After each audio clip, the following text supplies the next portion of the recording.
जंगल का हंसता पेड़। बहुत साल पहले पहाड़ों के बीच एक घना जंगल था, जहां सूरज की रोशनी भी जमीन तक मुश्किल से पहुंचती थी। उस जंगल में लोग शाम के बाद कभी नहीं जाते थे, क्योंकि वहां एक हंसता पेड़ था जो रात में जिंदा हो जाता था। गांव के बुजुर्ग कहते थे कि उस पेड़ में एक जोकर की आत्मा बसी हुई है, जो बचपन में सर्कस के साथ जंगल में गुम हो गया था।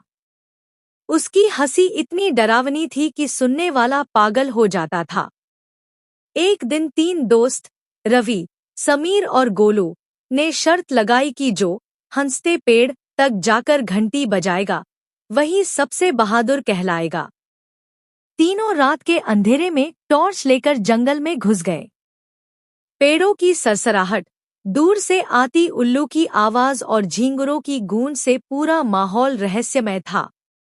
गोलू मजाक में बोला, अगर पेड़ हंसा तो मैं भी हंस दूंगा, डर तो हमें नहीं लगता। इतना कहते ही पास की झाड़ी से एक जोरदार ठहाका गूंजा। हाँ, हाँ, हाँ, अब कौन हंसेगा? तीनों के पैरों के नीचे की मिट्टी कांप उठी। टॉर्च अपने आप बुझ गई। रवि ने कांपते हुए पूछा, कौन है वहां? आवाज आई, जोकर। पेड़ में रहता हूं, आओ खेलो मेरे साथ। अचानक उन्होंने देखा कि एक विशाल पेड़ की तना फट रहा है और उसके बीच से एक चेहरा बाहर झांक रहा है। लाल आंखें, बड़ा मुंह और चौड़ी मुस्कान। पेड़ की शाखाएं हिलने लगीं, जैसे किसी को पकड़ने को बढ़ रही हों। समीर भागने लगा, मगर उसकी टोपी पेड़ की टहनी में फंस गई। पेड़ हंसा, क्यों भागे छोटे जोकर? गोलू डर के मारे जमीन पर गिर पड़ा और बेहोश हो गया।